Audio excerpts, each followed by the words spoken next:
यामुनमध्यमाम् अस्मदाचार्यपर्यन्तां वन्दे गुरुपरम्परां यो नित्यमच्युतपदाम्बुजयुग्मरुक्म व्यामोहतस्तराय मेने अस्मद्गुरोर्भगवतोऽस्य दयैकसिन्धोः रामानुजस्य चरणौ शरणं प्रपद्ये।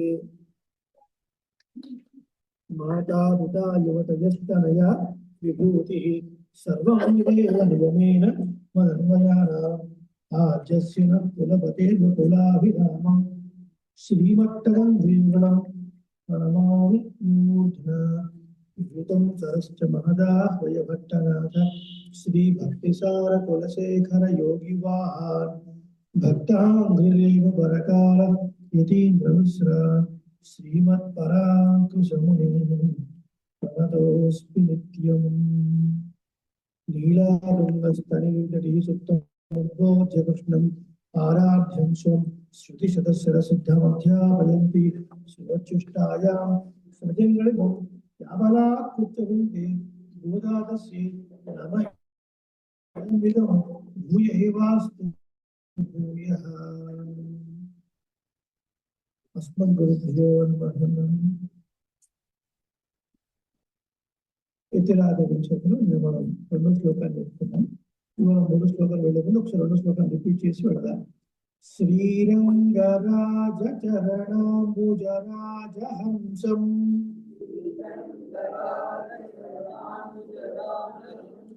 శ్రీమత్పరాంకుశ పదాంబుజ భృంగరాజం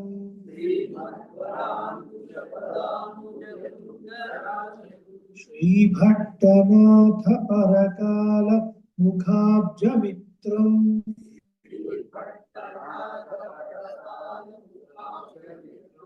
श्रीवत्सचिह्न शरणं यतिराजमीडे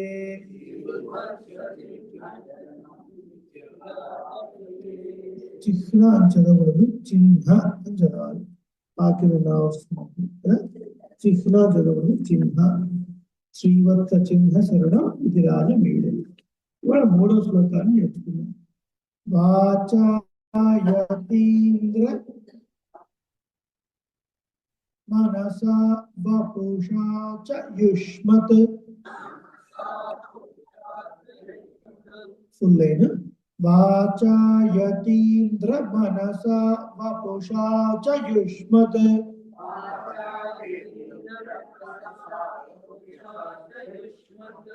ఆదారవిందయుగళం భజతాం గురుణాం. ఆదారవిందయుగళం భజతాం గురుణాం.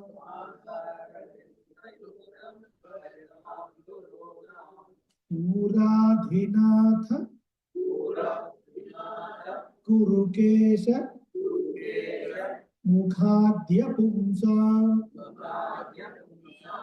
पूराधिनाथ कुरुकेश मुखाद्य पुंसां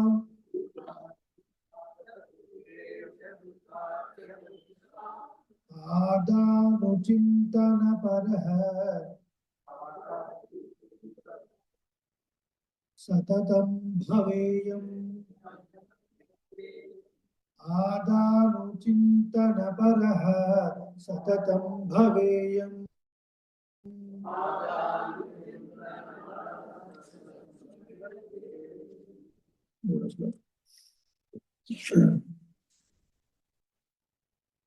శ్రీపతి అఖిలహేయ పచ్చనీకుడు అవాప్త సమస్త కాముడు అనంత కళ్యాణ గుణాత్మకుడైనటువంటి భగవాన్ శ్రీమన్నారాయణ యొక్క పరిపూర్ణ మంగళాశాస్త్రంతో ధనుర్మాస వర్తంలో ఈ రోజున మనం 11వ రోజులో ఉన్నాము. ఈరోజు పాసురాన్ని మనం పాసుర యొక్క అర్థాన్ని యథాశక్తి సేవించబోయే ముందు మొన్నటి పాసురంలో కొన్ని విశేషాలు చూద్దాం. మొన్నటి పాసురంలో లేకపోయినటువంటి గోపిక చాలా పక్కనే ఉన్నటువంటి ఒక గోపిక, శ్రీకృష్ణ పరమాత్మకి చాలా ఇష్టమైన గోపిక. ఇది కూడా చాలా దగ్గర అని చెప్తున్నాం. చెప్తూ మరి వీళ్ళు లోపల పడుతున్న వాళ్ళందరూ ఎలాంటి వాళ్ళు? ఉపాయ నిష్ఠులు, సాధ్యోపాయ నిష్ఠులు. అంటే ఏంటి? సిద్ధమైన వాడు పరమాత్మే కాబట్టి ఇంకా ఆయన దగ్గర ఒకసారి శరణాగతి చేసిన తర్వాత మన భారం అంతా ఆయనదే కదా, మన ప్రయత్నం ఏముంది ఇక్కడ, మన ప్రయత్నం చేయాల్సిన అవసరం లేదు అనుకొని ఉన్నటువంటి వాడు. అలా ఇన్ని మాటలు మాట్లాడుకున్నా ఉలకగా పలుకగా ఉన్నాము. పూర్వకాలంలో పుణ్యమూర్తి అయినటువంటి భగవంతుడి చేత మృత్యువు నోట పడినటువంటి కుంభకర్ణుడు నీ చేత ఓడిపోయి అతని యొక్క గాఢ నిద్రని నీకేమైనా ఇచ్చేనా, ఎందుకు ఇలా పడుకున్నావు అన్నారు. ఇక్కడ కుంభకర్ణుడు అనే పదాన్ని కుంభకరణు అని మనం విడదీస్తే కుండ ఎందు పుట్టినవాడు అని ఒక అర్థం వస్తుంది, విశేషమైన అర్థం వస్తుంది. కుంభ సంభవుడు ఎవరైనా అగస్త్య ఋషి ఆయన కుంభ సంభవుడు అని పేరు, కుండలు ఉద్భవించినటువంటి వాడు. ఆయనకి ఒక 3 విశేషణాలు ఉన్నాయి. ఆ 3 విశేషణాలని గోపిక పరంగా చెప్తున్నారు అన్నమాట. ఏమిటి అగస్త్యుడు ఉన్నటువంటి ఒక 3 విశేషణాలు ప్రసిద్ధమైనది ఏమిటి అంటే, ఒకటి వింధ్య పర్వతము సూర్య గమనాన్ని అడ్డుకోకుండా దాని ఎదుగుదలను ఆపుట. రెండవది సముద్ర నీటిని ఒకసారి ఆపోసన పట్టుట. అటు పైన భయంకరమైనటువంటి ఒక రాక్షసుడు వాతాపి అనే వాడిని సంహరించుట. ఈ మూడింటిని, ఆ 3 మహత్వాలు ఈ గోపిక విషయంలో ఉన్నాయండి అని చెప్తున్నారు. ఏమిటట? వింధ్య పర్వతము పెరుగుతూనే ఉంది. ఈయన ఒక దిక్కు నుంచి ఒక దిక్కు వస్తూ ఆ పెరుగుతున్న వింధ్యాన్ని చూసి నువ్వు ఆగిపో అన్నాడు. అది పెరగకుండా ఆగిపోయింది. ఎందుకంటే అది ఇంకా పెరిగితే సూర్య గమనానికే ఇబ్బంది కదా. అటువంటి వింధ్య పర్వతం పెరగడం అనేది ఏమిటి అంటే మనిషిలో అహంకారం పెరగటం. అసలు మనము ఒక పెద్దల దగ్గరికి వెళ్ళి సేవించాలి, అలా సేవించకుండా మనకు అడ్డుపడేది ఏమిటి అంటే అహంకారం. సుదూరమపి గతవ్యం ఎత్ర భాగవతా స్థితా. భాగవతములు, పెద్దలు, ఆచార్యులు ఎంత దూరంలో ఉన్నా సరే మనం వెళ్ళి వాళ్ళని సేవించాలి అని. వాళ్ళు మన దగ్గరికి వస్తే సేవించడం కాదు, మనమే ప్రయత్నపూర్వకంగా వాళ్ళ దగ్గరికి వెళ్ళి సేవించాలి అని. మరి పెద్దలను సేవించాలి అనే ఆలోచన కొంతమందికి చాలా విశేషంగా ఉంటుంది, కొంతమందికి అంతగా ఉండదు. ఎందుకు అంటే కారణం అహంకారం.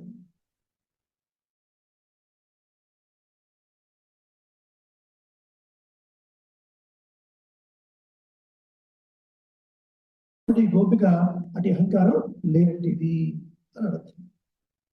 అటు పైన అగస్త్యుడి యొక్క 2వ గొప్పతనము సముద్రాన్ని ఆచరించుట. అంటే ఏంటి? భగవద్ అనుభవానికి ఉపాసనటువంటి శాస్త్రాలు ఏవైతే ఉన్నాయో ఆ జ్ఞానాన్ని చక్కగా గ్రహించి ఉండుట అని అర్థం. ఇక 3వ గొప్పతనం మృత్యు స్వరూపమైనటువంటి వాతాపిని జీర్ణము చేసుకునుట అని అర్థం.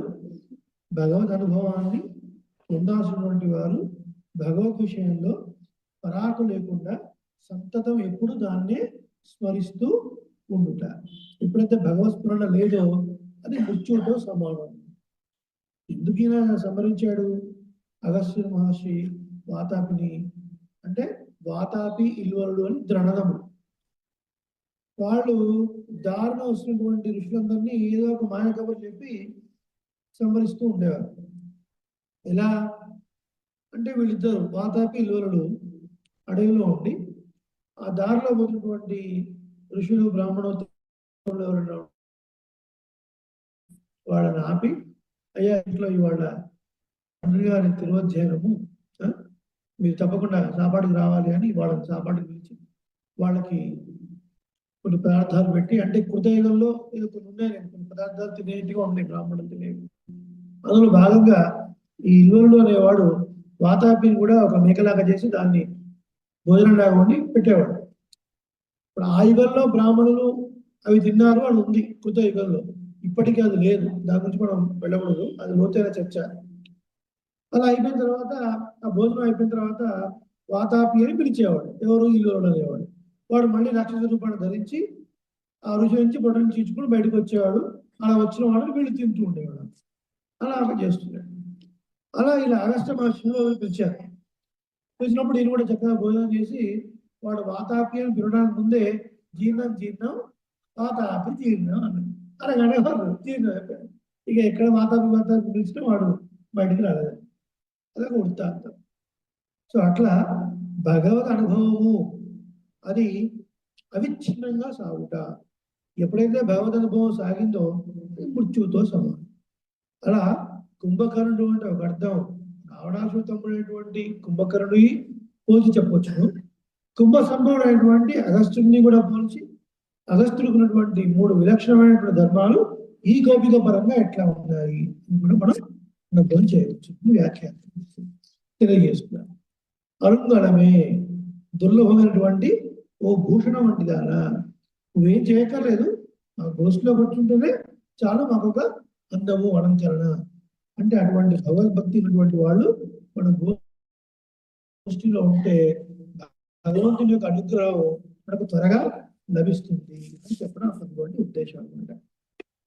ఇక పైన ఇప్పటికి ఎంతమంది లేపారండి గోపికల్ని? 5 గోపికలు లేపారు. 6, 7, 8, 9, 10 పాసాలు. 15వ పాసుల వరకు ఇలా 10 మంది గోపికలు లేపడం ఉంటుంది. ఈ 10 మందులు భాగవతోత్తములు, ఆళ్వార్లు మనం చెప్పుకున్నాం. ఎందుకు ఇదంతా కూడా 6వ పాసుల నుంచి 15వ పాసుల వరకు భాగవత తిరుప్పల్లి ఎడిచి అంటారు. తిరుప్పల్లి ఎడిచి అంటే నిద్ర లేపడం, సుప్రభాతము అంటారు అనమాట. చూడండి, ఆళ్వార్లందరూ పరమాత్మ నిద్ర లేపారు, కానీ గోదాదేవి భాగవతంతో నిద్ర లేపింది. ఇది గొప్పతనం అనమాట. ఇది గొప్పతనం. ఆ నిద్ర లేపడంలో కూడా ఒక బ్రాహ్మణ బాలిక అయ్యుండి ఆ బ్రాహ్మణుల ఇళ్లలో కనిపించేటువంటి విషయాలు చెప్పకుండా ఎంతగా భావన ప్రకర్షణ పొందిందంటే ఆ గోపురంలో ఉండేటువంటి ఆయర్పాడి ఆ గొల్లకులలో ఉన్నటువంటి లక్షణాలు చెప్తుంది. ఆ గేదెలు పోవటము, పక్షులు కోయటము, ఇలాంటివన్నీ లక్షణాలని కూడా అక్కడి గుర్తులో చెప్తుంది. అంటే అంతగా భావనా ప్రకర్షాన్ని పొందింది అని. అలా భాగవతత్వం నిద్రలేపినటువంటి ఒక గొప్పతనం గోదాదేవికి ఆళ్వార్ల కన్నా ఎక్కువ. అందుకనే పింజాయ్ పడుతాళై ఆండాలై అనందాలు ఉపదేశ రత్నమాలలో మనకు మనవాళ్ళ మామూలు. ఇకపోతే 6వ గోపికను ఈ రోజున లేపడానికి ముందు 7 ఉపోద్ఘాతం ఒకసారి చూద్దాం. మనం చెప్పుకున్నట్లుగా లోపల నిద్రిస్తున్నటువంటి గోపికలందరూ కూడా ఆ నిద్ర మనం అనుకున్నటువంటి తామసమైన నిద్ర కాదు, సాత్వికమైన నిద్ర అన్నారు. అంటే ఏంటి? భగవంతుని యొక్క గుణ అనుభవము, అదే నిద్ర. వీళ్ళందరూ కూడా ఉపాయనిష్ఠులు. మరి బయటన వాళ్ళండి, బయటన వాళ్ళందరూ కూడా ఉపేయనిష్ఠులు. ఒకటి చిన్న పదం తేడా. లోపల నిద్రిస్తున్న వాళ్ళందరూ కూడా ఉపాయనిష్ఠులు. అంటే ఉపాయం ఏంటో నిష్ఠ కలిగిన వారు. ఏమిటి ఉపాయం? భగవంతుని పొందడానికి భగవంతుడే ఉపాయం. అదే మన సిద్ధాంతం. కాబట్టి ఆయన ఉపాయం అనుకున్నాం కాబట్టి మనం ఎందుకు లేవటం అని లోపల వాళ్ళు. బయటి వాళ్ళు ఉపేయనిష్ఠులు, అంటే పొందేది కూడా భగవంతుడే. మరి పొందేది భగవంతుడే అన్నప్పుడు కుదురుగా కూర్చొని ఇవ్వదు. ఏదో ఒక కైంకర్యం చేయాలి, ఏదో ఒక సేవ చేయాలి అని తహతలాడుతూ ఉంటారు. అందువల్ల వాళ్ళందరూ కోలాహలంగా లేచి తిరుగుతున్నారు, వీళ్ళు పడుకోరు. ఇది తేడా. ఒకరు ఉపాయనిష్ఠులు, ఇంకొకరు ఉపేయ నిష్ఠులు. లక్ష్మణస్వామిలాగా, భరతుల్లాగా అని మనం చెప్పుకున్నాం.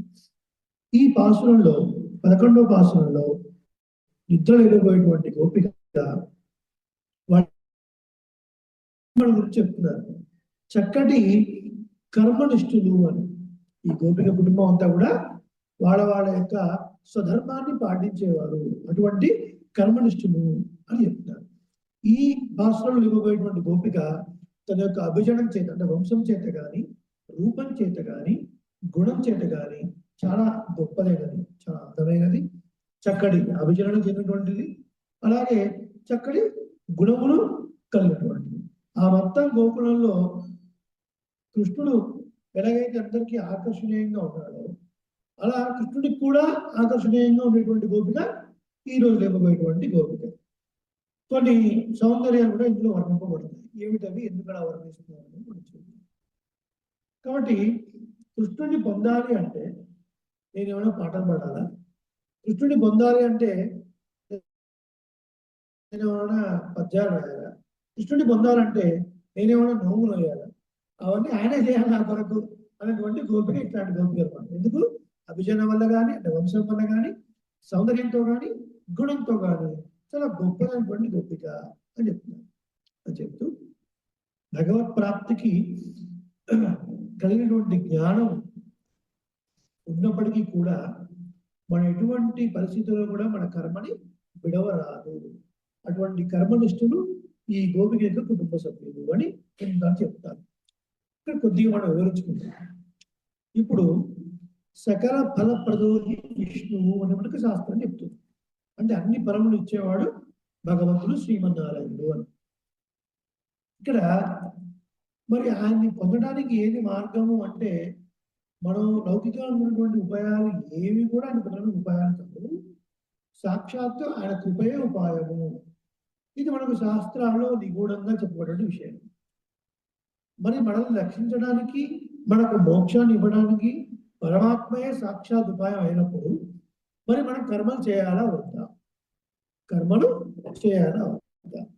ప్రతి వారికి వర్ణాశ్రమ ధర్మాలు ఉన్నాయి. బ్రాహ్మణ, క్షత్రియ, వైశ్య, శూద్ర. ఈ వర్ణాశ్రమాలు తగ్గట్టుగా, వర్ణం అంటే ఇది, ఆశ్రమం అంటే విద్య నేర్చుకునేటువంటి విద్యార్థి ఆశ్రమం, బ్రహ్మచారి ఆశ్రమం, గృహస్థాశ్రమం, వానప్రస్థము, సన్యాసాశ్రమం అంటాం కదా. మన జీవితంలో ఒక స్టేజ్ అనమాట, ఒక ఫేజెస్. మరి వాళ్ళు ఆయా వర్ణానికి తగ్గట్టుగా కొన్ని ధర్మాలు ఉన్నాయి, ఆ ఆశ్రమానికి తగ్గట్టుగా కొన్ని ధర్మాలు ఉన్నాయి. అవన్నీ చేయాలా వద్దా? భగవంతుడే సర్వస్వం అనుకున్నప్పుడు కేవలం ఆయన నామాన్ని చెప్పుకుంటూ కూర్చుంటే సరిపోతుంది కదా. ఇక మళ్ళీ మనం గుడికి రావాలా, ప్రత్యేక కుంకుమ పూజ చేయాలా?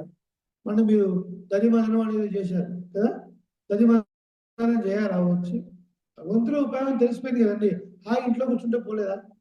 ఈ కళ్యాణాలు, ఈ కుంకుమ పూజలు ఎవరిని చేయాలా అంటే చెయ్యాలి. భగవంతుని పట్ల జ్ఞానం ఉన్నప్పటికీ మనం ఎట్టి పరిస్థితుల్లో కర్మను మానకూడదు. కాకపోతే ఆ కర్మని కూడా భగవంతుడి యొక్క ఆరాధనా రూపకంగానే చేయాలి తప్ప మనము దేన్ని మళ్ళీ మీద పెట్టుకోకూడదు. ఎందుకంటే ఏ కర్మ చేసినా గుర్తుపెట్టుకోండి, ఏ కర్మ చేసినా ఫలం ఖచ్చితంగా ఉంటుంది. ఒక భగవన్నామం చెప్పినా ఫలం ఉంది, ఒక శ్లోకం చదివినా ఫలం ఉంది, ఓ ప్రవచనం విన్నా ఫలం ఉంది, ఓ పారాయణ చేసినా ఫలం ఉంది, ఓ యజ్ఞం చేసినా ఫలం ఉంది. ఎప్పుడైతే ఫలం ఉంటుందో ఆ ఫలానికి తగ్గట్టుగా మళ్ళీ ఇంకో జన్మ కూడా ఉంటుంది కదా. మంచి పని చేస్తేనేమో పుణ్యం అనుభవించడం కొరకు మళ్ళీ ఒక జన్మ, చెడు పని చేస్తేనేమో కష్టం అనుభవించడం కొరకు మళ్ళీ ఒక జన్మ. ఏది చేసినా ప్రతి కర్మకి ఒక ఫలం ఉంటుంది, ఆ ఫలానికి తగ్గట్టుగా ఒక జన్మ కూడా ఉంటుంది. మరి దీన్ని అంటకుండా ఉండాలంటే ఎలా అంటే భగవదర్పితం చేయాలి. అదే విషయం శ్రీకృష్ణుడు చెప్తాడు భగవద్గీతలో. నువ్వు ఏది తింటున్నావు, ఏది పని చేస్తున్నావు, ఏ యజ్ఞము, తపస్సు, ప్రతిదీ మదర్పణం కురు, నాకు అర్పణం చెయ్యి. కాబట్టి అందులో నీకు ఏ దోషాలు అంటావు అంటే ఆ కర్మ వల్ల ఏ ఫలం ఉందో ఆ ఫలము మనల్ని అంటుకోదు అని చెప్పారు. ఇది రహస్యం. కాబట్టి మన ముందు కర్మలు చేయగా ఏదో ఒక విషయంలో కర్మలు చేయగా అసలు ఇది ఎందుకు చేస్తున్నాము, ఈ కళ్యాణం ఎందుకు చేస్తున్నాము, ఈ హోమం ఎందుకు చేస్తున్నాము, అదే కొద్ది ఇంక్విజిటివ్ నేచర్ వస్తుంది. ఆ కర్మ చేయగా కొద్దిగా జ్ఞానం వస్తుంది. ఆ జ్ఞానం కొద్దిగా ముదరగా భక్తిగా మారుతుంది. భక్తి అంటే ప్రేమ అని అర్థం. ఈ కర్మ నుంచి వచ్చినటువంటి జ్ఞానము, ఈ కర్మ, ఈ మూడిటి కలిగిన తర్వాత కొద్దిగా వైరాగ్యం కలుగుతుంది. వైరాగ్యం అంటే అందరినీ వదిలిపెట్టేసి వెళ్ళటం అని అర్థం కాదు. రాగము అంటే ఒక వ్యక్తి మీద కానీ, ఒక విషయం మీద కానీ మనకు ఉండేటువంటి ప్రీతి అర్థం. విరాగము, దాని మీద ప్రీతి లేకుండా ఉంటారు. అది ప్రీతి అంటే అది లేకపోతే నేను ఉండలేను అన్న స్థితికి ఎవరు ఉండకూడదు, ఏ విషయంలో కూడా ఉండకూడదు. ఎందుకంటే ఇవాళ రేపు ఏది శాశ్వతం చెప్పండి? ఏ నిమిషానికి ఏమి జరుగునో ఎవరు ఊహించలేదు కదా. ఇవాళ చూస్తున్నా మన క్షణం ఏమవుతుందో మనకు తెలియకుండా. కాబట్టి ఏ విషయం పైన మనకు ఎక్కువ రాగం ఉండకూడదు. ఒకవేళ ఉంటే భగవంతుని మీద మాత్రమే ఉంటుంది కదా. భగవంతుని విషయంలో ఏదైనా ఎంతైనా ఉండొచ్చు. కానీ భగవంతుడు కాని విషయంలో ఏది ఎక్కువ మనకున్నా కూడా అది అనర్థాలకే దారితీస్తుంది అని చెప్తారు. కాబట్టి కర్మ వల్ల మనకు జ్ఞానం కలగడం, జ్ఞానం కలగడం ద్వారా భక్తి, భక్తి ద్వారా వైరాగ్యము, దాని తర్వాత శరణాగతి చేస్తుంది కదా.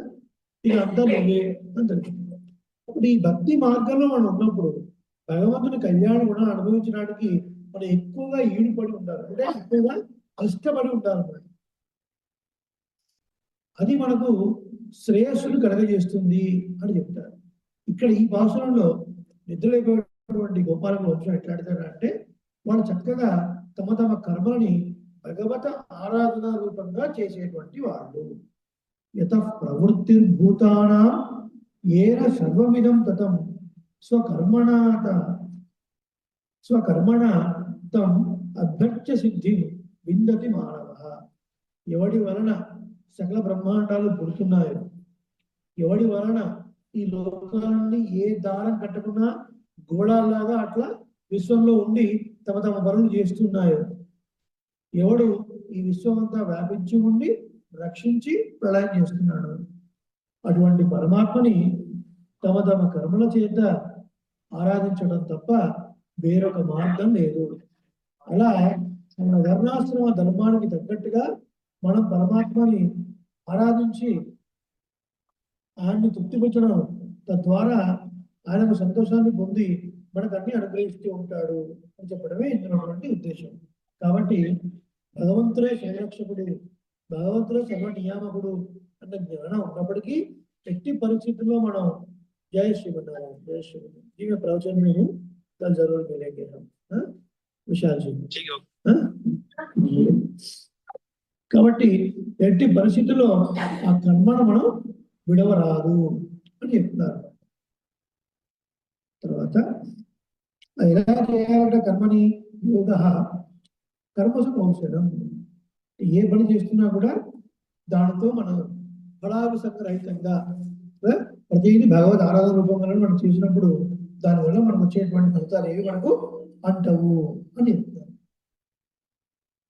తర్వాత ఇక్కడ ఈ కర్మను చేయడంలో రెండు రకాలుగా ఉంటారు అని చెప్తూ వ్యాఖ్యాత తమకు విహితములైనటువంటి ధర్మాల్ని ఆచరిస్తూ వాటి వల్ల కలిగేటువంటి ఫలమునందు ఏమాత్రం ఆశ లేక భగవత్ ఆరాధన రూపంగా చేయుట, ఇది మొదటి రకమైనటువంటి పదార్థం. రెండో విధంగా ఎట్లుంటుందంటే తనకు విహితం అంటే ఖచ్చితంగా చేయాలని అర్థం, ధర్మం అని అర్థం. వాటిని కూడా విడిచిపెట్టి సాక్షాత్ భగవత్ సన్నిధానంలో ఉండి కర్మలు చేయటం, ఇది రెండు రకాలుగా. ఒకటి లక్ష్మణుడు లాంటి కర్మ, ఒకటి భరతుడు లాంటి కర్మ.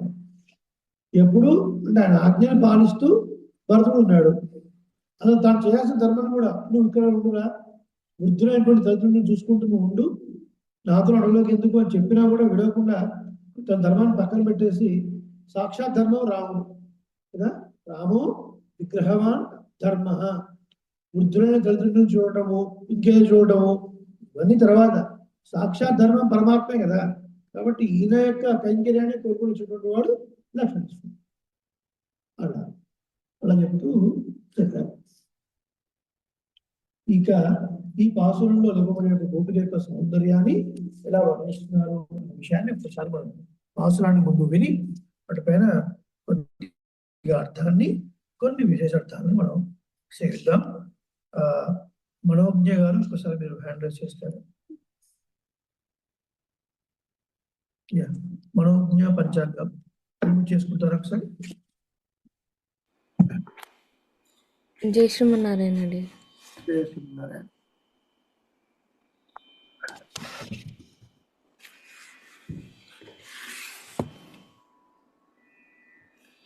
జై శ్రీమన్నారాయణ. నా పేరు లక్ష్మీ. ఇవాళ మనకి గోదాదేవి 11వ పాశురాన్ని అనుగ్రహించారు. దాన్ని మనం హుసేని రాగంలో మిశ్రచాపు తాళంలో మనం కూడా సేవించుకుందాం.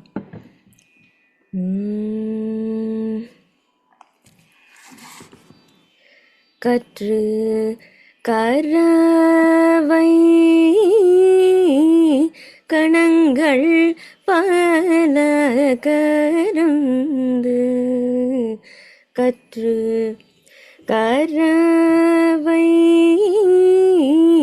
கணங்கள் பல கரந்து செத்தார் திரளழிய சென்று செரு செய்யும் செத்தார் திரளழிய சென்று செரு செய்யும் குற்றம் ஒன்றில்லாத கோவலர்தம் பொற்கொடியே குற்றம் ஒன்றில்லாத கோவலர்தம் பொற்கொடியே புத்தரவல் குல் புனமயிலே போதராய் புத்தரவல் குல் புனமயிலே போதராய் சுத்தத்து தோழிம எல்லாரும் வந்து நின் சுத்தத்து தோழிம எல்லாரும் வந்து நின் முத்தம் புகுந்து முகில் வண்ணன் பேர் பாட முத்தம் புகுந்து முகில் வண்ணன் பேர் பாட சித்தாதே பேசாதே செல்வ பெண்டாட்டி நீ சித்தாதே பேசாதே செல்வ பெண்டாட்டி நீ எத்து கூழங்கும் பொருளேலோ ரெம்பாவாய் எத்து கூழங்கும் பொருளேலோ ரெம்பாவாய்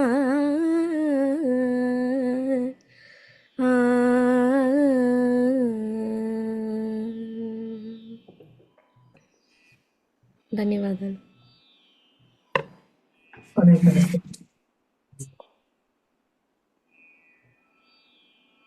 మనం పాసనలు చేయించాం నాగరికంగా ఒకసారి పాసనల విశేషాలు మెల్లమెల్లగా తెలుసుకుందాం. ఈ రోజు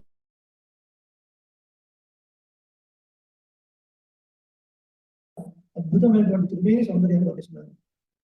స్త్రీలు ఒక స్త్రీ యొక్క సౌందర్యం వర్ణించడం సహజంగా అరుదు కదా. పురుషుల సౌందర్యాన్ని వర్ణించడం కూడా అరుదే. అది ఏమైనా కొద్ది మందికి మాత్రమే చెల్లుతుంది.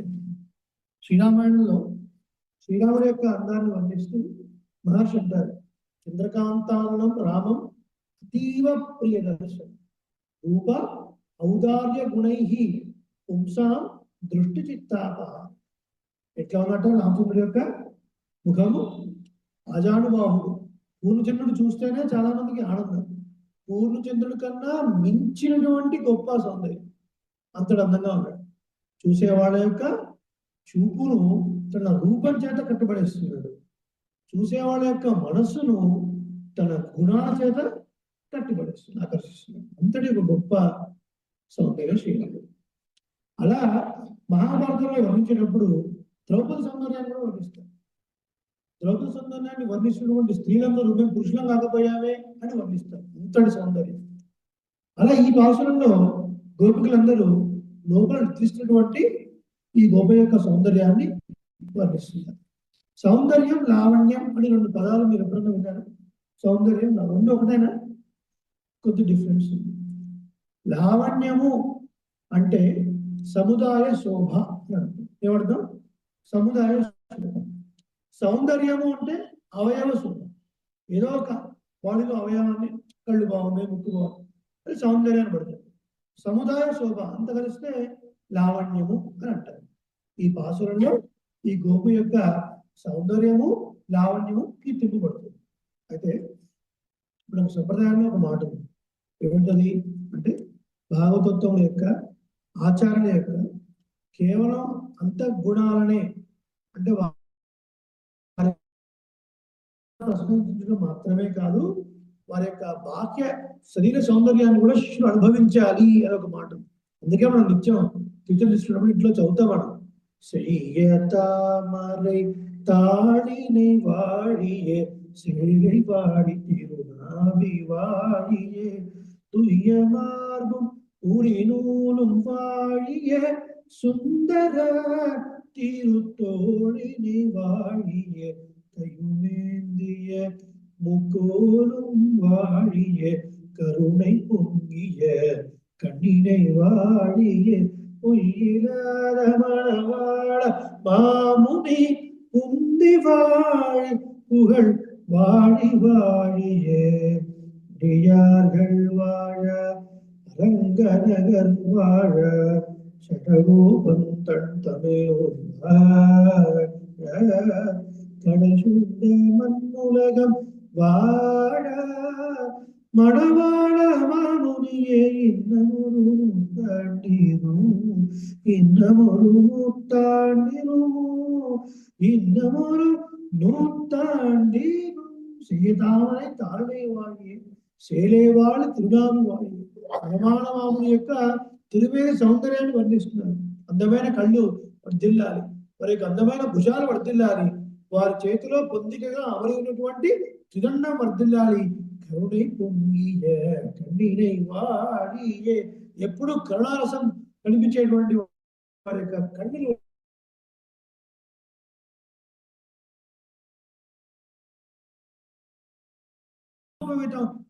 ఇది పండించడం చదువుతున్నాయి. ఇవన్నీ ఏంటి? ప్రణవాళమావుని యొక్క శరీర సౌందర్యం యొక్క వర్ణన అనమాట. అంటే శిష్యులకు ఉపాధేయం అని చెప్తున్నారు, గ్రహించాల్సిన విషయం అని చెప్తున్నారు. అలా భాగవతంలో ఇక్కడ గోపికను వర్ణిస్తున్నారు అంటే స్త్రీ యొక్క అందాన్ని వర్ణిస్తున్నారు అని పైకి అర్థంతో ఆగిపోకూడదు.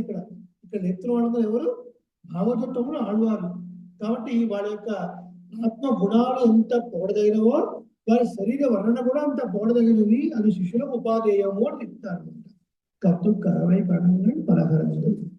కత్తు కరవై దూడలు కలిగినటువంటి ఆవుల యొక్క పల అనేకములైన కణంగల్ సమూహములు మందరు కరందు పాలు పితికిడి వారై సెత్తార్ శత్రువుల యొక్క తిరణ్ బలము అడియ నశించే విధంగా సెన్ను శత్రువు ఉన్న ప్రదేశానికి వెళ్ళి దండెత్తి చెయ్యం యుద్ధం చేసేటువంటి కుత్తం ఒన్ను ఇల్లాదా ఏ విధమైన దోషము లేని వారైన కోవలర్థం గోపాల వంశంగా అవతరించినటువంటి పొర్కొడి, పొన్ ప్లస్ కొడి పొర్కొడి అవుతుంది. బంగారు తీగే ఉన్నటువంటి దాన ఉత్తర వల్గుల్ పుట్టలో ఉన్నటువంటి పామును పోలిన అల్గుల్ మితమ్మ ప్రదేశము కలుగుదాన ఉనమైలే అడవిలో సంచరించేటువంటి మయూరం వలెటువంటి గోపిక సెల్వపెండాటి ఓ సంపన్నుగాడ ఓ గోపిక పోదరాయ్ బ్రహ్ము సుత్తం ఎల్లారు బంధువులందరూ తోడిమార్ ఎల్లారు చెలికత్తలందరూ బంధు వచ్చి నిన్ మొత్తం ముందు ఈ యొక్క ఇంటి ముంగులు వాకి ప్రదేశంలో ప్రవేశించి ముగిల్వండన్ మేఘవర్ణుడైనటువంటి ఆ శ్రీకృష్ణుని యొక్క పేరు నామములను పాడుచూ ఉండగా నువ్వు సిద్ధాదే కదలకుండా పడగకుండా అంటే ఉరుకు పడుకు లేకుండా ఏ ప్రయోజనాన్ని ఆశించి నందు ఇంకా నిద్రిస్తూ ఉన్నావు పొరుడు, ఈ నిద్రకు అర్థం ఏమిటి అని ఈ భాష యొక్క ప్రతిపదార్థం కొద్దిగా మనం వివరించుకుందాం. కత్తుక్కరవై కడంగల్ పడగరండి. ఈ గోపాలుడు యొక్క సమృద్ధి చెప్తున్నారు అన్నమాట. ఎలా ఉన్నాయంటే ఇక్కడ ఉన్నటువంటి గేదెల ఆవుల మందలు పల చాలా సమూహాలుగా ఉన్నాయట. ప్రతి ఒక్క ఆవు కొన్ని చిన్న చిన్న దూడలు కూడా కలిగి ఉందట. అనేక దూడలు కలిగినటువంటి ఆవులు కాదు, అనేక దూడలు కలిగినటువంటి ఆవుల మందలు గుంపులు గుంపులుగా చాలా ఉన్నాయట. అంత సమృద్ధి కలిగాడు. ఏమండి, అంతంత సంతానం, అంతంత పాల సమృద్ధి ఎక్కడి నుంచి వచ్చింది ఇది బృందావనంలో అంటే? శ్రీరాముడిలో ఒక చిన్న వృత్తాంతం చూద్దాం, దాని నుంచి దీనికి మనం కోరిలేట్ చేసుకుందాం. రోమపాద మహారాజు అని ఒక రాజు త్రేతాయుగంలో. ఆ రాజు ఒక బ్రాహ్మణుని దూషిస్తాడు. దూషించడం వల్ల బ్రాహ్మణులు ఎవరు ఆ రాజు దగ్గర క్రతువులు చేయడానికి వచ్చేవారు కాదు. ఇంద్రుడు కూడా కోపం చేసి అక్కడ వర్షం కూడా పడకుండా చేశాడు. దాంతో కరువు కడగలు వచ్చాయి. ఏం చేయాలని ఆలోచిస్తూ ఉంటే ఆ మంత్రులు సలహా ఇచ్చారు. ఇక్కడ నుంచి కొంత దూరంలో విభండక మహర్షి అని ఉన్నాడు. ఆయన కుమారుడు ఋష్యశృంగుడు. ఆయన కుమారుడు పేరు ఋష్యశృంగుడు. ఆయన చాలా మహానుభావుడు, చాలా గొప్ప నిష్ఠాగరిష్ఠుడు. అటువంటి వాడు ఒక్కసారి మన రాజ్యంలో పాదం మోపితే చాలు, అసలు మనకున్న కరువు అంతా పోయి వర్షం పడుతుంది అని చెప్తారు. మరి రాజు అంటాడు లోపాలు, మరి ఆయన కోపిస్తేమో విభండక మహర్షి వెళ్ళి ఎట్లా మనం ఈ ఋషువుని తీసుకొని వస్తాం? ఎందుకంటే విభండక మహర్షి యొక్క కనుసన్నంలో పెరుగుతున్నటువంటి వాడు ఋషుడు. అసలు బయటి ప్రపంచం అంటే ఏంటో తెలియకుండా పెంచుతున్నాడు తన కొడుకుని. కేవలం బ్రహ్మ బ్రహ్మ బ్రహ్మ ధ్యానం తపస్సు ఇవే తప్ప అసలు బయట ప్రపంచం అనేది తెలియదు. అసలు బయట ప్రపంచం ఇంకా ఇతను వీళ్ళ తండ్రి గారు తప్ప ఇంకా వాడు ఉంచే తెలియదు అనమాట. అలా ఉన్నప్పుడు ఈ విభండక మహర్షి ఏ సమయంలో తపస్సులో ఉంటాడో తెలుసుకొని, ఏ సమయంలో ఋషశృంగుడు ఆశ్రమంలో పనులు చేస్తుంటాడో తెలుసుకుని ఆయన్ని ఆకర్షించేట్టుగా ఈ రాజుగారు కొంతమంది అప్సర స్త్రీలను పంపిస్తాడు. పంపించి వాడు కొద్దిగా దూరంగా ఉండి కొంత వాద్యాన్ని చక్కగా వాయిస్తూ నృత్యం చేస్తూ కొద్దిగా దూరంగా వీరికి కనిపించేట్టుగా కొద్దిగా ఒక క్యూరియాసిటీ వచ్చేటలా చేస్తారు అనమాట. అలా ఒకరోజు జరుగుతుంది. రెండో రోజు కొద్దిగా దగ్గరకు వస్తారు.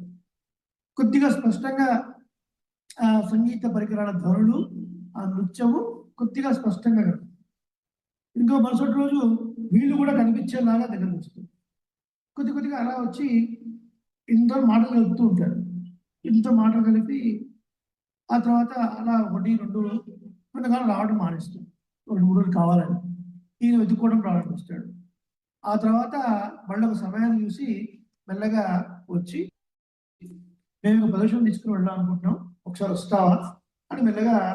ఈయన కొత్తగా ఉంది. ఇప్పటిదాకా అసలు ఈయన ఆశ్రమం వీళ్ళ నాన్నగారు తప్ప ఏం తెలియదు. ఇప్పటిదాకా వీళ్ళు కనపడుతున్నారు, చక్కగా నాట్యం వేస్తున్నారు, చక్కటి సంగీత వాయిద్యాలు. మరి ఇంకొంత దూరం వెళ్తే ఇంకేం ఉంటుందో, సరే వస్తాను అన్నాడు. అలా మెల్లగా అక్కడి నుంచి తీసుకుని వచ్చి ఈ రోమపాదుల యొక్క రాజ్యంలో అడుగు పెట్టగానే ఆయన పూర్ణకుంభ స్వాగతం పలికి పాదపూజ చేయగానే ఓ వర్షం పడి సంపదలే అంటే పరమాత్మ సృష్టిలో ఒక మహర్షికే అంత ప్రభావం ఉంటే అఖిలాండ కోడి బ్రహ్మాండ నాయకుడైన పరమాత్మ ఈ గోకులంలో అవతరిస్తే సంపదలకు ఏమైనా లోటు ఉంటుందా? అది చెప్పడం ఇక్కడ ఉద్దేశం అన్నమాట. ఎప్పుడైనా శృంగేరి పెడితే విభండక మహర్షి ఆశ్రమం అని ఉంటుంది, తప్పకుండా చూడండి. మళయ దేవుడు అని అంటారు కన్నడ భాషలో. మళయ అంటే వాన అని అర్థం, దేవుడు అంటే వర్షాన్ని ఇచ్చినటువంటి దేవుడు. కాబట్టి అక్కడ అసలు శృంగేరి ఉండటమే చాలా ఎత్తు ప్రదేశంలో ఉంటుంది. చాలా చల్లటి ప్రదేశం, మేఘాలు చెట్టి తాగుతాయన్నట్టుగా ఉంటుంది. మంచి ప్రకృతి రమణీయత విభండక మహర్షి ఆశ్రమం కూడా చూడొచ్చు అనమాట. కాబట్టి మరి సాక్షాత్తు పరమాత్మే ఇక్కడ అవతరించిన తర్వాత ఇంకా ఆ గేదె యొక్క ఆవుల యొక్క సంపదకి ఇంత అని చెప్పకుండా అలా అని చెప్పారు. ఈ ఫల అని చెప్పడంలో ఏమిటి ఉద్దేశం అంటే చాలా అని చెప్పడం. భగవత్ రామానుజులు కూడా భగవంతుని యొక్క కళ్యాణ గుణాలను వర్ణిస్తున్నప్పుడు ఓం భగవన్నారాయణాభిమతారూప స్వరూప రూప గుణ విభవ ఐశ్వర్య శీలా జనవధికాతిశయ కళ్యాణ అసంఖ్యేయ కళ్యాణ గుణ గణ అసంఖ్యేయ కళ్యాణ గుణ గణ ఇన్ని అని లెక్కడానికి వీలు లేకుండా కళ్యాణమైన గుణముల గుంపు అని అన్ని కళ్యాణ గుణ. సీతాదేవితోని హనుమ ముందు మాట్లాడడానికి ఒక ప్రయత్నం చేసినప్పుడు అయ్యో రామలక్ష్మణులతో సీతాదేవి ఉన్నప్పుడు రాముడికి వానరులకు మైత్రి అంటే ఫ్రెండ్షిప్ ఉన్న సంగతి తెలియదు కదా. నేను ఇప్పుడు సడన్ గా మాట్లాడడం ప్రారంభిస్తే అసలే ఉరి వేసుకోవాలనుకుంది సీతాదేవి. సడన్ గా మాట్లాడితే ఈమె తొందరలో ఏ అఘాయిత్యం చేసుకుంటుందో అని మెల్లగా ఆమె చెవులకు మాత్రం వినిపించేట రామకథ చెప్తాడు. రాజా దశరథౌ రామ రథకుంజర వాజిమా అనేకమైన రథములు గుర్రములు ఏనుగులు కలిగినటువంటి దశరథ చక్రవర్తి యొక్క కుమారుడు అని అలా అనేకములైన అని చెప్పాడు. ఇంకా అనేకమైన అంటే కృష్ణ పరమాత్మ చెప్తాడు భగవద్గీతలో బహూనిమే వ్యతీతాని జన్మాని తమచార్జున. ఓ అర్జున నీ జన్మలు నా జన్మలు కూడా అనేకం గడిచిపోయాయి. ఇన్ని అని చెప్పడానికి మన జన్మలు పరమాత్మ జన్మలు రెండు ఒకేనా అంటే ఒకటి కాదు. మన జన్మలన్నీ కూడా కర్మాధీనమై వచ్చినటువంటి జన్మలు, అవునా కదా? కొన్ని వేల కోట్ల జన్మల్లో చేస్తున్నటువంటి కర్మలు, ఆ కర్మలు మంచివి కావచ్చు చెడువి కావచ్చు. పుణ్యపాప రూపంగానే మనం కర్మలు అనుభవిస్తున్నాం కదా. మనం పుట్టినప్పటి నుంచి సుఖంగా ఉన్నామా? ఎవరైనా పోనీ పుట్టినప్పటి నుంచి ఏడ్చుకుంటే కష్టాలు అనుభవిస్తే ఉన్నామా? లేవు. నువ్వు కలిసి అనుభవిస్తుంది కదా. అంటే ఆయా కర్మలు అనుభవించడానికి వచ్చినటువంటి జన్మ మనది. భగవంతుడి జన్మలు కూడా అనేకంగా ఉన్నాయి. ఎటువంటి జన్మలు ఆయనవి? ఇచ్ఛాధీనమైనటువంటి జన్మ.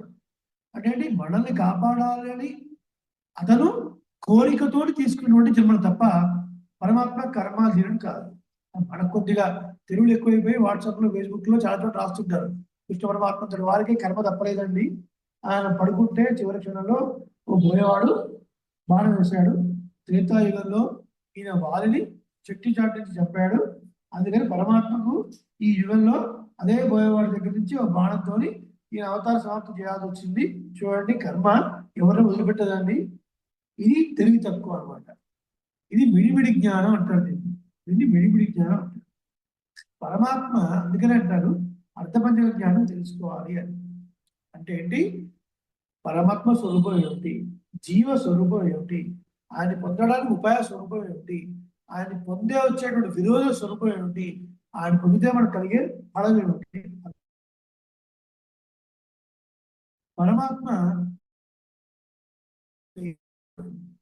అసలు ఏ దోషము అంటామండి, ఆయన కర్మనే అంటారు కదా.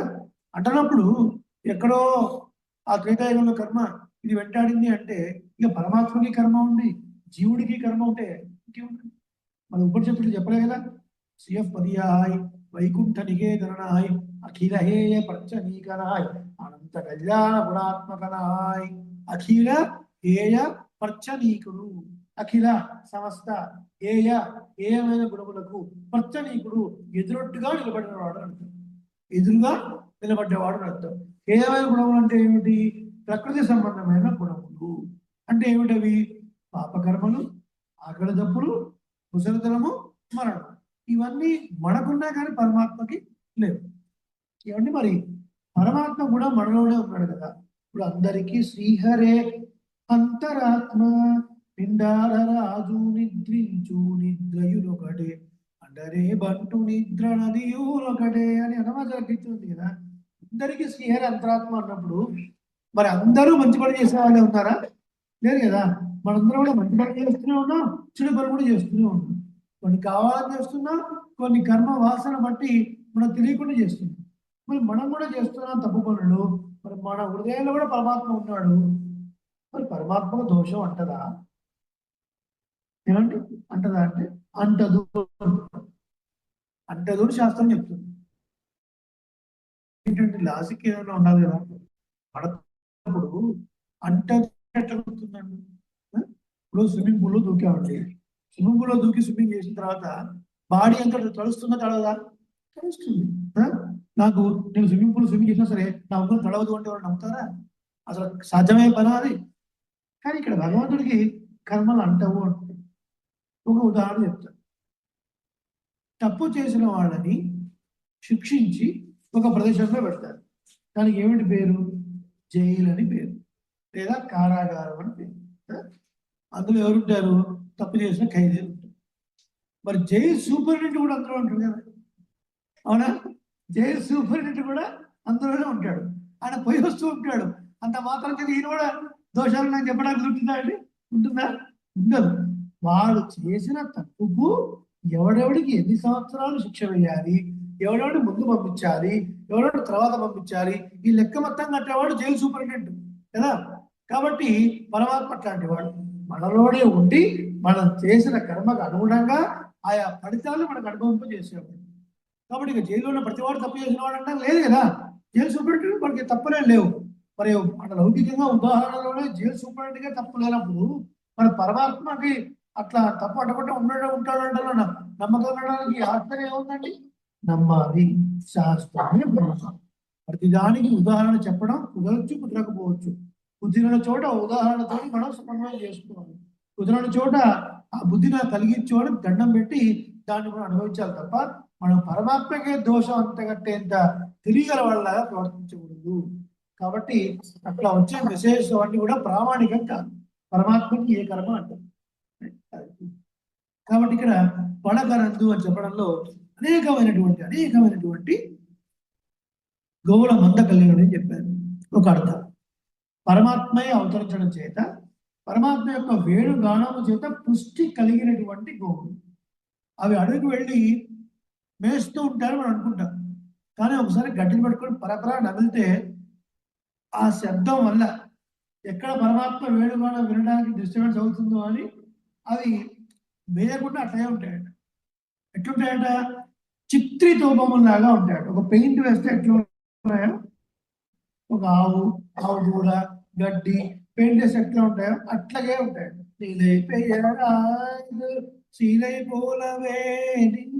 అట్లా ఒక శిలలాగా నిల్చుని ఉంటాయట. ఎందుకంటే ఏ కొద్ది క్షణంలో నెమరు వేసిన ఆ శబ్దంతో వల్ల ఈ కృష్ణుని యొక్క వేణుగానం వినపడకుండా విఘాతం వస్తుందేమో. అలా వేణుగానం చేత ఒక సమృద్ధిని కలిగినటువంటి గోవులు. అందుకని వళ్ళల్ పెరు పసుక్కడ అన్నారు అటువంటి గోవులు. ఇంకా మన కృష్ణ పరమాత్మ అవతరించడానికి ముందు ఒక గోవు 1 లీటర్ పాలిచ్చింది అనుకోండి. ఎగ్జాంపుల్ లీటర్ పాలిచ్చింది అనుకోండి. లీటర్ పాలకి లీటర్ పెరుగు అవుతుందా? కొద్దిగా సుమారు కొద్దిగా. లీటర్ పెరుగుకు లీటర్ నెయ్యి వస్తుందా అండి? రాదు. ఏదో కొద్దిగా వస్తుంది. కొద్దిగా లీటర్ పాలను తోడు పెడితే కొద్దిగా పెరుగు అవుతుంది. ఆ పెరుగును చిలిపితే ఏదో సుమారుగా ఇంత వస్తుంది, ఒక వెన్నె. దాని నుంచి కొద్దిగా నెయ్యి వస్తుంది. లీటర్ నెయ్యి రావాలంటే 100 లీటర్ల పాలను పెరుగుగా చేసి తింటూ వస్తుంది. కానీ మనం పరమాత్మ అవతరించిన తర్వాత లీటర్ పాలకు లీటర్ పెరుగు, లీటర్ పెరుగుకి లీటర్ వెన్నె, లీటర్ వెన్నెకి లీటర్ నెయ్యి, అంత సమృద్ధి ఉంది అని చెప్తారు. ఇన్ని కలిగినటువంటి గోవులని వాడన్నిటి పాలు పెట్టగలిగేటువంటి సమర్థుడు ఈ గోపాలుడు. కాబట్టి గోపాల యొక్క ధర్మం ఏమిటి? ఉదయాన్నే దూడలు దూడల ముందు పాలు తాగిన తర్వాత మిగిలిన పాలనే మనం తీసుకుంటాం. దూడలు తాగకుండా బలవంతంగా మనం తాగడం తప్పు. అందుకని ఈ మధ్యకాలంలో కొంతమంది వేగన్స్ అని బయలుదేరారు, మీరు వినే ఉంటారు. వాళ్ళు పాలు కూడా తాగమంటారు, మేము పాలు బంద్ చేసామంటారు. ఇదేంటి పాలు శాకాహారమేనా అంటే నో అండి, వీఆర్ వేగన్స్ అని. వేగన్స్ అని అర్థం ఏంటంటే మీరు బయట మార్కెట్లో ఉండే పాలన్నీ కూడా రకరకాల ఇంజక్షన్లు ఇచ్చి అసలు ఆ దూడలు సరిగా తాగకుండా బలవంతంగా తీసుకుంటున్నారు. దూడలు తాగకుండా ఒకవేళ ఆ పాలు తీసుకుని మనం తాగినట్టయితే అది పాపంతో సమానం. కాబట్టి ఆ పాపాన్ని మేము మూటగట్టుకోం. కాబట్టి నేను పాలు కూడా తాగాను. प्रसाद के लिए टाइम है अभी, 10 मिनट रुको, पहले बैठ के प्रवचन सुनो, उसके बाद प्रसाद मिलेगा. వాడు ఎంత ధైర్యంగా అడుగుతున్నాడు ఇంటిలోంచి ప్రసాదం కావాలని. ఆజా బయట. కాబట్టి అన్ని గోవులను చక్కగా పాలు తిరిగేటువంటి గోపాలు తన నిష్టలో గోపాల ధర్మాన్ని నిర్వర్తించేటువంటి ఒక నిష్ట కలిగినటువంటి వాడు. చెప్తార్ తిర అడియొచ్చన్న చెయ్యు, శత్రువుల యొక్క బలం నశించేట్లుగా ఎదిరించి యుద్ధం చేసేవాళ్ళు. ఏమండి, స్వధర్మాన్ని పాటిస్తున్నటువంటి గోపాలకు వీళ్ళకు శత్రువులు ఎవరు ఉంటారు?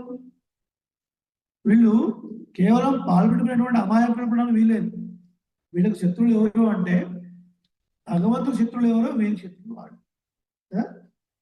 పరమాత్మ చిన్న ఉన్నప్పటి నుంచి ఎంతో మంది కదా, చీమ రూపంలోనో, దోమ రూపంలోనో, బండి రూపంలోనో, గడ్డి రూపంలోనో, వాయు రూపంలోనో ఎంతో మంది లక్షలు వస్తున్నారు కదా.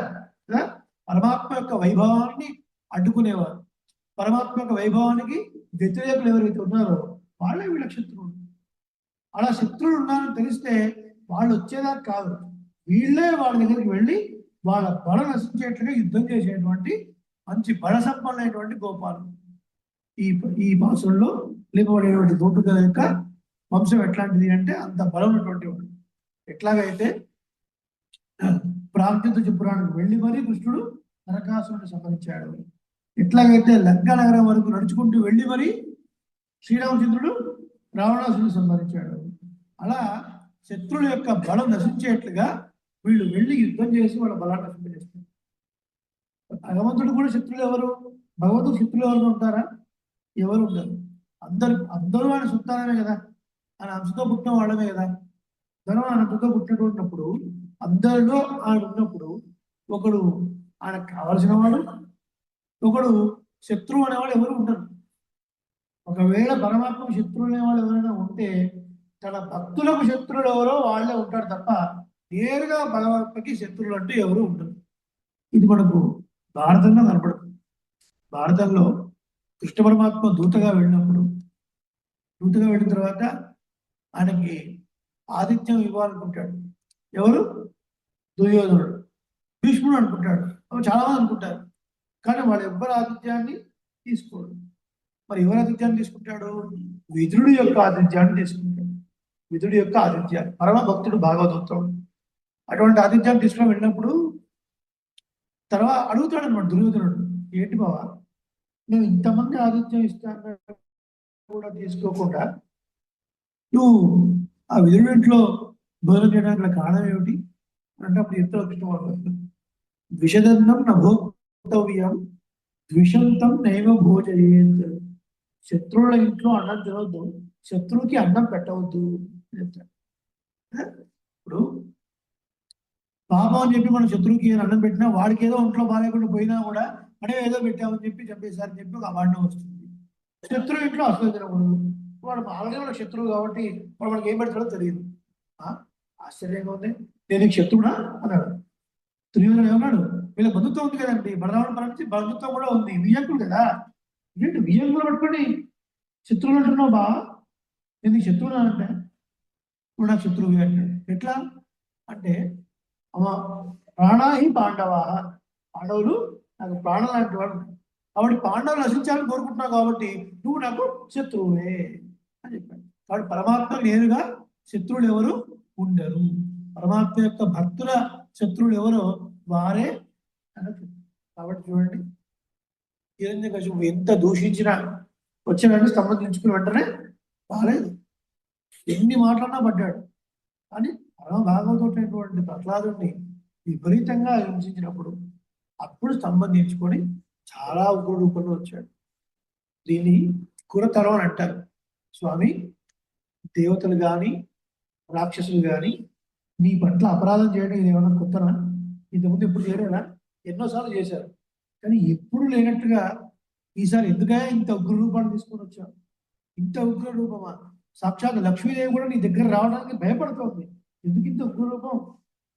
తెలిసింది నాకు. ఎన్నిసార్లు ఏమన్నా నువ్వు పెద్దగా భయపడవు, కానీ నీ భక్తులను హింసిస్తే మాత్రం నువ్వు తట్టుకోలేవు. ఇంత ఉగ్ర రూపాన్ని తీసుకున్నావు దేనికి అంటే ఇగో ఇట్లా. కాబట్టి పరమాత్మ నేరుగా ఎవరు శత్రువులు ఉంటారు. అంతేకాదట ఈ గోపాల వంశం ఎట్లాంటిదంటే కుత్తముల్లిలాగా ఏ దోషము లేనటువంటి గోపాల వంశంలో పుట్టినటువంటి ఓ గోపిక. ఏ దోషము లేనటువంటి అంటే అర్థం ఏంటి అంటే శత్రువులతో యుద్ధం చేయాల్సి వచ్చినప్పుడు శత్రువు చేతిలో ఆయుధం లేకుండా యుద్ధం చేయదు. ఆడవాళ్ళతోని యుద్ధం చేయరు, పారిపోతున్న శత్రువుని వెంబడించి యుద్ధం చేయరు. అటువంటి దోషాలు లేనటువంటి గోపాల వంశము అని కదా. రాజునుడు కూడా అంతే కదా, అమ్మో నిరాధుడుగా ఉన్నాడు. చమత్కారం చెప్తారు పెద్దలు. రావణాసుడు రథం నుంచి కింద పడిపోయిన తర్వాత కూడా ఇంకా బాణాలు వస్తూనే ఉన్నాయట. ఇదేంటి? రావణాసుడు ఆశ్చర్యపోయాడు. మా వాడు మారీచుడు ఓ పెద్ద వీరాలు పలికాడు, రామో విగ్రహవాన్ ధర్మ అన్నాడు, మూర్తి గురించిన ధర్మస్వరూపమే రాముడు అన్నాడు, చేతిలో ఆయుధం లేని వాడిని రథం కింద పడవాడిని బాణాలు వేయగలి కనీసం రాముడు తెలీదా అన్నట్టుగా చూస్తున్నాడట. అయినా సరే బాణాలు వస్తున్నాయి. తర్వాత అర్థమైంది, ఆ విరిగిన బాణం చేతి ధనుసు యొక్క ముక్క చేతిలో ఉండిపోయింది అనమాట. అది కూడా వదిలిన తర్వాత అప్పుడు అయిపోయాయి బాణాలు. అది కూడా వదిలిన తర్వాత అప్పుడు అయిపోయాయి. కాబట్టి నిరాధుడిగా ఉన్నటువంటి చోటు యుద్ధం చేయకూడదు, వెళ్ళి చూపించిన వాడితో యుద్ధం చేయకూడదు, స్త్రీతో యుద్ధం చేయకూడదు. అటువంటి ఏ దోషము లేనటువంటి గోపాల వంశంలో, కోవలర్థం గోపాల వంశంలో కొడియే బంగారు తీగ. ఎందుకు సంబోధిస్తున్నారు ఇట్లా అంటే, బంగారు తీగ అని ఎందుకన్నారు అంటే, సాధారణంగా వృక్షానికి ఒక తీగ అల్లుకొని ఉంటే దానికి ఒక అందం వస్తుంది. తీగ అనేది ఎప్పుడు కూడా ఒకళ్ళ పైన ఆధారపడి ఉంటుంది కదా. తీగ క్రీపర్స్ అంటాం కదా, ఆటోమేటిక్గా వస్తాయండి రావు. ఏదైనా ఒక స్టిక్ పెడితేనో అక్కడ ఏదో ఒక చెట్టు ఉంటేనో దాని ఆధారంగా చేసుకుని పాకేది.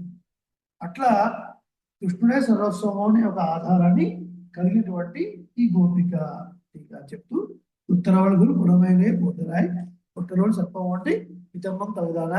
అలాగే అడవిలో సంచరించేటువంటి నెమడి లాంటి కేశపాసములు తగదాన అంటున్నారు.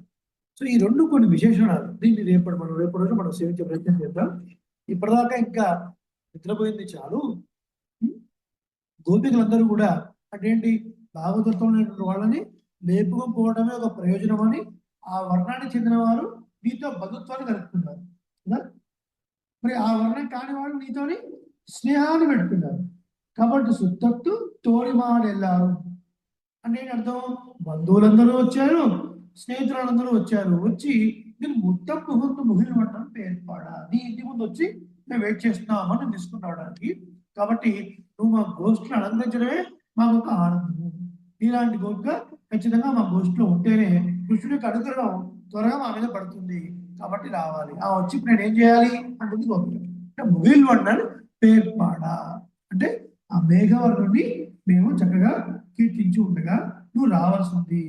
ఇంతగా మేము పిలుస్తున్నా కూడా ఇంకా నువ్వు రాకుండా సిత్తాదే పేసాదే ఏం మాట్లాడకుండా ఓ ఉలుకు పలుకు లేకుండా ఉన్నావు. నీ నిద్ర కారణం ఏమిటి అని. మామూలుగా సాధారణంగా మనం సంగీత కచేరీకి వెళ్ళినా సంగీతంలో వాడు ఏ పాట పాడుతున్నాడు, ఏ గానం, ఏ రాగం తెలియకపోయినా కనీసం ఒప్పుకుంటాం కదండి, కాసేపు తాళం వేస్తూ ఉంటాం. అలా మేము ఇంత పరమాత్మ వాడుతున్నా నువ్వు మాట్లాడకపోతే మాట్లాడకపోయావు, కనీసం ఏదో ఒక ఉలుకు, ఏదో ఒక ఉలుకైనా లేదా అని కొద్దిగా దిగుబడిస్తున్నాను అనమాట. అలా నువ్వు బయటికి రావాల్సింది ఓ గోపిక ఆడతాను. అలా ఈ గోపిక కూడా వచ్చి గోష్ఠిలో జాయిన్ అయింది. ఈ పాసురంలో ఉన్న విరేజర్థం రేపటి కూడా చేస్తాం. కాబట్టి ఈ రోజు ఈ పాసురంలో ముగిల్ వర్ణన్ పేర్పాడా అని చెప్పారు కదా. కాబట్టి కాళమేఘ పెరుమాళ్ తిరుమోగూరు దివ్యదేశం చెప్పబడింది. కాళమేఘ పెరుమాళ్ మధురై నుంచి, మధురై చాలా దగ్గర. మధురై మీరు పెడితే మధురైలో అడగల కోయిలు ఉంది కదా. మన పెరియాళ్ళ వారు పల్లాండు పల్లాండు పల్లా ఇరత్తాండు బలగోడు నూరాయిరం అనే ఒక ప్రబంధం ఎక్కడైతే పాడారో అది మధురై, తెన్ మధురై అంటారు కదా. ఆ మధురై ఆ కోవిల్లో చూసుకోవచ్చు. అక్కడి నుంచి పక్కనే తిరుమాళూరు జోలై, తిరుమాళూరు సుందరబాబు పెరుమాడు వారిని చూసుకోవచ్చు. తిరుమోహూరు కూడా చూసుకోవచ్చు, చాలా దగ్గర మధురై నుంచి. కాళమేఘ పెరుమాడు అక్కడ సుదర్శన పెరుమాడు ఉంటారు. ఎంత అద్భుతంగా ఉంటారంటే మన ఇండియాలో ఉన్న ఫొటోస్ లో బొమ్మ మొత్తం కూడా తిరుమోహూరులో ఉన్న కాళమేఘ పెరుమాడు సన్నిధిలోని సుదర్శన చక్రమే. ఆ ఫోటోనే అన్ని ఇళ్లలో అన్ని చోట్ల మనకు ఫోటో రూపంలో వస్తుంది. అలా మనకు కాళమేఘ పెరుమాడు మనకు చెప్పబడ్డారు. ఇక ఈ పాసులలో రామానుజ వైభవం కత్తు కరవై కడంగల్. కత్తు అంటే నేర్చుకోవడానికి కూడా అర్థం ఉందన్నమాట. పంచాచార్య సమాశ్రయ అని భగవద్ రామాల యొక్క తిరునామాల్లో వస్తుంది. 5గురు ఆచార్యులను సేవించి అనేకమైన శాస్త్రార్థాలను తెలుసుకున్నటువంటి వారు. ఇక్కడ గోవులు గోవులు అంటే ఉపనిషత్తులు అర్థం. పాలు పాలు అంటే భగవంతుడి యొక్క కళ్యాణ గుణాలు అర్థం. ప్రతి ఒక్కరే బలంగా అంటే అనేకమైనటువంటి గోవులను పాలు తీయడం గోపాలుడు అర్థం. ఇంకా రామాయణ పరంగా మనం అన్వయిస్తే అనేక మంది ఆచారాలను సేవించి అనేకమైన విషయాలు తెలుసుకున్నటువంటి ఓ రామానుజ అర్థం. ఎవరు వారు? ముందు సంరక్షణ చేసినటువంటి పెరియ నంబి మహాపూర్ణుడు. అలాగే శ్రీరామాయణంలో విశేషాలు చెప్పినటువంటి పెరియ తిరుమల నంబి శ్రీశైల పూర్ణకాచార్యుడు. తిరుక్కోస్టియూర్ నంబి వారొక ఆచార్యుడు. తిరువరంగ పెరుమాళ అరయర్ వారొక ఆచార్యుడు. తిరుమాలయ ఆటార్ వీరొక ఆచార్యుడు. ఇలా 5 ఆచార్యులను సేవించి ఎన్నో రహస్యార్థములను పొందినటువంటి ఓ రామానుజ చెప్తార్ అడిగా విరోధులు నశించేట్లుగా. అంటే మనకు పట్టినటువంటి విరోధులు ఏమిటి? నేను స్వతంత్రుణ్ణి అనుకోవడం, నేను శ్రీమన్నారాయణ చెందినవాడిని కాదు, నేను ఎవరికో చెందినవాడిని అనుకోవడం. ఇలాంటి విరోధులన్నింటినీ కూడా తమ యొక్క ప్రవచనాల ద్వారా, తమ యొక్క గ్రంథాల ద్వారా పోగొట్టినటువంటి ఓ రామానుజ ఉత్తమమిల్లాల ఏ దోషము లేనటువంటి రామానుజ. అంటే ఏంటి? మిమ్మల్ని చంపడానికని మీ గురువు యాదవ ప్రకాశకులు ప్రయత్నించినా అటువంటి యాదవ ప్రకాశుల పైన ఏ ద్వేషము లేనటువంటి రామానుజ. అంతేకాదు, యాదవ ప్రకాశకులు మళ్ళీ కొంతకాలం తర్వాత చాలా అద్భుతమైన విశేషం ఏంటంటే, కొంతకాలం తర్వాత తప్పు తెలుసుకున్న తర్వాత రామానుజుల్ని ఆశ్రయించాలి అని వాళ్ళ తల్లి చెప్తుంది. యాదవ ప్రకాశం తల్లి చూడండి, విద్య నేర్పినటువంటి గురువు రామానుజు చాలా ప్రభావం కలిగినటువంటి వాడు. రామానుజ ప్రభావాన్ని సంహరించాలి, తీసివేయాలని, రామానుజు సంహరించాలి గంగా తీర యాత్రలో అని ఏదో ప్లాన్ చేసి చంపాలనుకున్నటువంటి యాదవ ప్రకాశకుడు. అలా చంపాలనుకున్న వాడు ఏదో మధ్యాహ్నం బయటకు వచ్చి మళ్ళీ కాంచీపురంలో పెరుమాళ సేవ చేస్తున్నప్పుడు మీరు యాత్ర అంతా ముగించుకొని రాగానే సాష్టాంగం చేశారు రామానుజుడు. ఎవరి పట్ల? యాదవ ప్రకాశుల పట్ల. అంటే అవన్నీ పాతవి ఏవి కూడా. ఇది గొప్ప గుణం. ఎదుటివారు ఎంత అపకారం చేసినా కూడా దాన్ని తరవకుండా గురువు అన్న భావంతో నన్ను చంపాలని ప్రయత్నించినప్పటికీ కూడా ఈయన పట్ల ఏ దోషము లేకున్నటువంటి రామానుజుడు. ఆ తర్వాత మళ్ళీ రామానుజుని ఆశ్రయించాలని యాదవ ప్రకాశ తల్లి చెప్తుంది. తల్లి చెప్పిన ఎట్లా ఆశ్రయించాలి? కొంత అహంకారం అడ్డం వస్తుంది. నా దగ్గర నేర్చుకున్నటువంటి వాడు కదా, మరి వాళ్ళు ఎట్లా అంటే ఆ రోజు రాత్రి వడరాజ పెరుమాళ్ళ యాదవ ప్రకాశ కళ్ళ కనపడి రామానుజ ప్రభావం నువ్వు ఇంకా తెలుసుకోలేదు, నువ్వు తప్పక వెళ్ళి రామానుజుని ఆశ్రయించు అని చెప్పిన తర్వాత తెల్లారు వెళ్ళి మళ్ళీ రామానుజుని ఆశ్రయించి విద్య నేర్పిన గురువే రామానుజు దగ్గర శిష్యుడిగా వచ్చినప్పుడు కూడా కించిత్ గర్వం కూడా లేనటువంటి రామానుజుడు కొత్త మల్లిలాగా పోవాలంటుంది. ఇంకా విశేష వార్తలు చాలా ఉన్నాయి.